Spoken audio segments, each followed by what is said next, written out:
안녕하세요. 그것이 알고 싶다. 무엇이 알고 싶은가? 사람이다. 제가 요즘에 좀 재미있게 노는 게 있어요. 운전하면서. 형제 아이가, 네가 가라 하와이. 너무 재밌더라고요. 뭘 알고 싶노? 이렇게 한번 시작해 볼까요?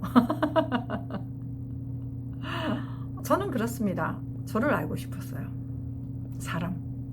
나는 도대체 왜 태어났을까? 나는 뭘 하는 게 가장 행복할까? 나는 어디로 가는 걸까? 뭐 이런 나라는 존재에 대해서 고민을 좀 많이 했었어요. 근데 지금은 이제 뭐 고민할 게 없어진 거죠. 왜냐하면 알았으니까. 그 알물 삶으로 살고 있으니까요. 그래서 사람에 대해서요. 나라고 하는 존재는 뭐 상담을 공부하면서 많이 알았고요. 만들어진 나요. 태어나서 나는 6남매의 5번째. 그리고 남존여비 사상으로 많은 그 불평등을 겪었던 상처, 부모의 그 아픔으로 인해서 받았던 그 트라우마들, 또 많은 또 그 규정들이요. 여자는 큰 소리 치면 안 된다. 일찍 집에 들어와야 된다. 남자 다리를 타넘으면 안 된다. 그리고 착하면 인정받는다. 돈이 없으면 안 된다. 또 가장 컸던 건 아프면 안 돼. 저희 셋째 언니가 어릴 때 떨어져서 이렇게 곡사가 되면서 뭐 거의 죽을 뻔했었죠. 그래서 저희 엄마는 늘 그것 때문에 신경 쓰셨고 너무 속상하니까 아유 차라리 죽으면 좋겠네 뭐 이런 얘기들을 했었고, 그러니까 이제 나라고 하는 존재에 대해서 뭐 성격 검사, 애니어 검사, MBTI, 뭐 기질 검사, 양육 패턴 이런 것들을 하면서 뭐 결론적으로는 그런 거예요. 상처 많은 아이, 생존자. 거의 뭐 그 많은 폭력 가운데서 또 어린 아이가 밤길을 혼자 걸어야 했던 공포, 이런 것들이요.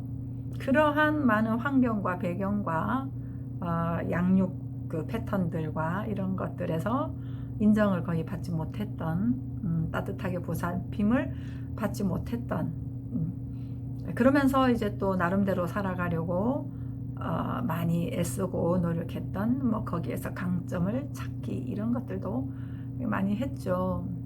그런 것들을 보면은 나는 이런 상처가 있습니다. 나는 이런 성격이 있습니다. 이럴 때는 이런 것들을 힘들어합니다. 이런 건 좋아합니다. 이런 거를 얘기를 할 수 있어요.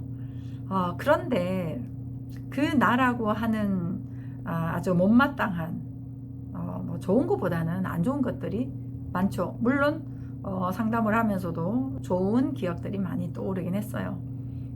그때 아버지가 홍수가 났을 때 우리를 업어줬거나, 또 언제나 그 밤길을 걸을 때 혼자가 아니었구나. 엄마 아버지가 등불을 들고 저 산 꼭대기에서 이름을 부르면 나는 안도를 했던 따뜻한 기억들, 저를 믿어주었던 선생님, 이런 기억들이 많이 있습니다.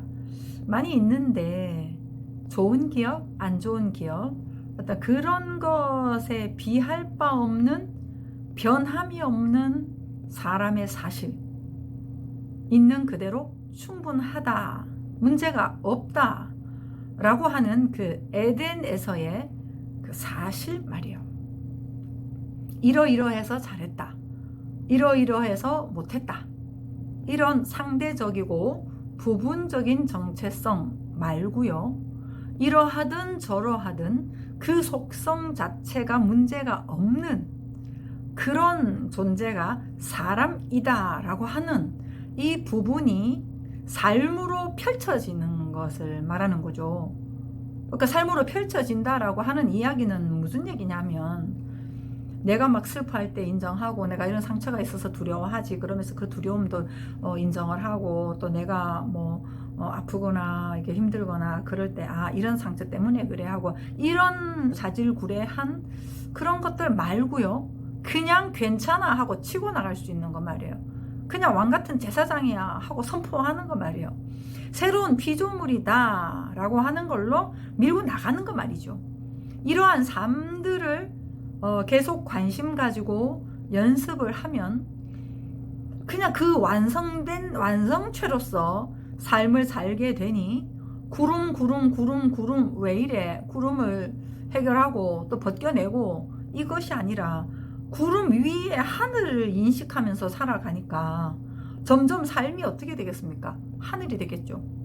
예수께서 말씀하신 거로 얘기하면 정오의 빛같이 그림자가 없는 문제가 없는 이러한 삶으로 사는 연습을 한 거죠. 물론 처음에는 잘 안 된다라고 할 수도 있어요. 왜냐하면 나는 염려, 걱정, 막 슬픔, 우울, 마음 상태는 별로 안 좋은데 새로운 피조물? 왕같은 제사장? 할 수 있다? 믿음으로 나간다? 이런 거 자체는 굉장히 힘이 실리지 않는 것 같은 그런 느낌들이 많이 있습니다. 그런데 그건 내가 믿든 안 믿든 사실이라니까요. 사람이 문제없다? 믿든 안 믿든 사실입니다. 사람 있는 그대로 괜찮다? 믿든 안 믿든 사실입니다.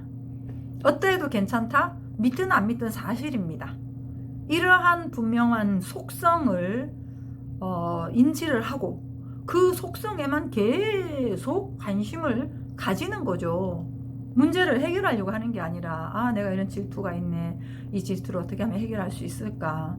내 안에서 막 사람을 보면서 판단하는 게 있네. 이런 거 어떻게 하면 좋을까? 이런 거 물론 잘 살려고 하는 바닥이기는 한데 그렇게 문제 해결을 하려고 하는 나의 애씀과 내가 가지고 있는 인지 기능을 가지고 돌리는 것들을 두고 완성된 사실 온전케 되었느니라.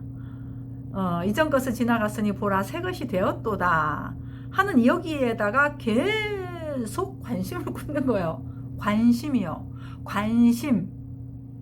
문제마다 해결해야 돼, 고쳐야 돼, 개선해야 돼, 이러면 안 되지, 이래야 되지 하고 문제에다가 관심을 두는 것이 아니라 그런 것들은 문제가 해결이 되면 또 문제 있고 문제가 해결이 되면 또 문제가 있고 문제가 해결이 되면 또 문제가 있고 문제가 끝이 없습니다. 그런데 문제가 있을 때마다 내 애씀 그냥 두고 어차피 문제투성이잖아요. 삶이 부딪히고 화가 나고 슬펐다가 우울했다가 미웠다가 싫었다가 좋았다가 원래 그렇잖아요. 그런 것들을 그냥 삶이려니 하고 두고 사실에다가 관심 갖고 그 하나만 바라보면서 계속해서 움직여 사는 거죠. 그렇게 이제 움직여서 이렇게 살다 보면 문제 하나를 해결했을 때 그래서 그랬구나. 이런 거구나 하고 알아가는 지역적이고 부분적인 알미 아니라 전체를 알게 됩니다. 전체의 맥락을 삶의 전반을 알게 되는 시야가 확보가 되는 거죠. 그 시야라고 하는 부분은 문제가 없다. 문제 같은 것들이 있어도 언제나 태양은 떠 있다. 언제나 하늘이다. 라는 그 가슴으로 그 열정으로 그 감동으로 그 즐거움으로 그 평안함으로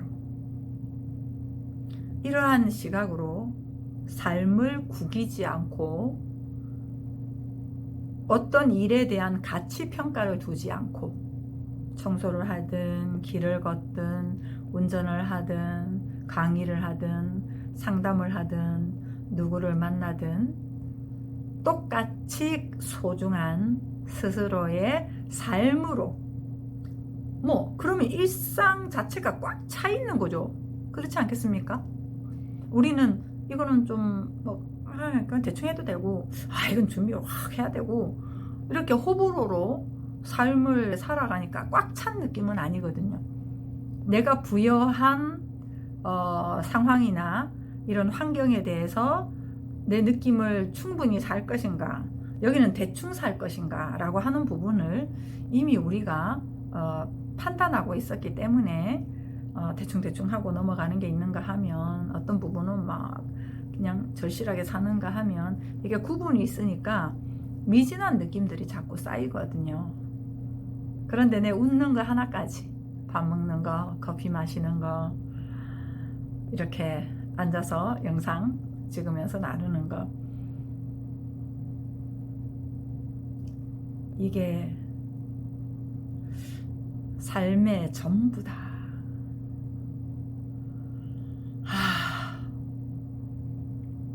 그렇게 되니까요, 여유를 안 가지려고 해도 여유가 있잖아요. 다 소중하니까요. 다 충만하니까요. 자꾸 못 채워진 것 같고, 결핍 같고, 허기진 것 같고, 그러니까 어디론가 가야 되고, 뭘 더 해야 되고, 이게 있지 않습니까? 그 진리에, 사실에 관심 가지면서 일상을 스스로가 보고 스스로가 움직이는 스스로의 삶으로의 정성, 그런 것들을 계속해서 살고 있는 부분이죠. 그냥 사랑으로 사는 거예요. 하나님의 속성이 사랑이잖아요. 하나님은 영이시다. 그럼 그냥 영으로 사는 거거든요. 하나에서 난지라 모두가 하나다라는 것이 하나님의 속성이죠. 분리 개념은 아니니까요. 그럼 하나로 삶을 사는 거죠. 이러한 삶으로 사라졌을 때는 하나님, 예수님이라고 하는 글자는 필요할 때 우리가 갖다 쓸 수 있는, 누군가는 얘기를 해야 되니까요. 하지만 내 안에서 확인되어진 하나님은 글자 속에 갇힐 수는 없잖아요. 움직임으로 드러난단 말이죠. 감사로, 기쁨으로, 찬양으로, 다가감으로, 하나됨으로. 이러한 부분들에 있어서 좀 여러 가지 것들을 지금까지 얘기를 해왔어요. 근데 오늘은 그 얘기를 하고 싶은 거예요. 그냥 사람은 문제 없다, 괜찮다, 충분하다, 보시기에 심히 좋았더라, 흠이 없다. 이거 자체가 원래 모습이니, 지금은 이제 선과 악이라고 하는 분리 개념으로 우리가 다 느껴가거든요, 상대적으로.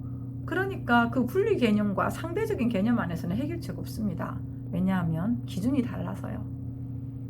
우리가 세계관 공부도 하지만 세계 관점들이 다 다르잖아요. 가치관 다르죠. 거기에서 어떻게 맞춰가요? 맞출 수 없습니다. 소통 안 됩니다. 분리 개념에서 너와 나를 두고 우리가 많은 소통법을 공부를 하지만 안 됩니다. 대상하고는 안 된다. 대상과 대상을 두고서는 안 된다. 이게 우리가 평생 과제 같아요. 우린 자꾸 대상과 함께 하려고 하거든요. 안 된다. 그럼 어떻게? 진리로, 사실로, 그 영으로 스스로가 그 진리를, 사실을, 삶을 살았을 때 그 본을 보여준 게 모델로 살아주신 분이 예수님이시고요. 진짜 사람은 이렇게 사는 거다. 이게 원래 삶이다. 그걸 보여주신 거죠. 그러니까 그분은 스스로의 삶을 항상 기도했다라고 하는 게 뭐겠습니까? 그 진리로, 사실로 계속해서 사셨다는 얘기거든요. 상대적인 사람들을 의존하지 않고, 그렇게 이제 삶을 사는 가장 중요한 건 사실을 아는 건데, 그 사실을 저는 쉽게 그냥 얘기하는 거 문제 없다. 있는 것들은 충분하다. 아닌데, 내가 봐서 이거 고쳐야 되는데 못 고친다. 안 된다. 기대하지 마라. 나에게서 내 모습도 기대하지 말고 저 대상한테도 기대하지 말아라. 기대를 안 하게 되면 어떻게 돼요? 이게 이제 우리가 다 내려놓음이겠죠. 기대하지 않으면요, 사는 거죠, 그냥. 근데 그냥 사는데 그게 실체화가 되려면 진리, 사실을 붙들고 문제 없다, 새롭게 되었다. 성경적으로 얘기하면 새로운 피조물이다, 이전 것은 지나갔다, 지금을 살면 된다, 온전케 되었다, 너 자체가 말씀이다, 이런 거. 존재의 개념으로 완성된 그 개념으로 자꾸 사는 거, 거기에는 내가 하려고 하는 애씀에 대한 포기도 따라야 되고요. 내가 생각으로 분석하려고 하는 것들, 그런 것들도 이제 내려놔야 되는 건데, 내려놓으려고 애쓰는 게 아니라 사실에다가 관심 갖고 한 점 한 점 모든 삶에서 그렇게 살다 보면 얼마나 감동스러운지 모릅니다. 삶이. 예, 그래서 그것이 알고 싶다 오늘 10번째인데요. 사람에 대한 이야기를 한번 뭐 이렇게 핵심적인 걸로 단순화하면서 총망라한 약간 그런 느낌을 한번 같이 나눠봤습니다. 예, 관심입니다. 관심을 어디에 둘 건가? 관심만 두면 애쓰지 않으셔도 관심 가진 그것이 삶으로 펼쳐지게 되어 있습니다. 너희는 나와서 들어라. 귀를 기울여라. 이 관심이잖아요. 관심의 방향을 사람에 대한 사실 문제없다. 괜찮다. 거기로부터 움직여서 확인을 한번 해보십시오. 진정한 문제를 해결할 수 있는 모든 것을 나는 할 수 있느니라. 이것이 여러분에게서 북받쳐 열정적으로 솟아오를 것입니다. 아멘입니다.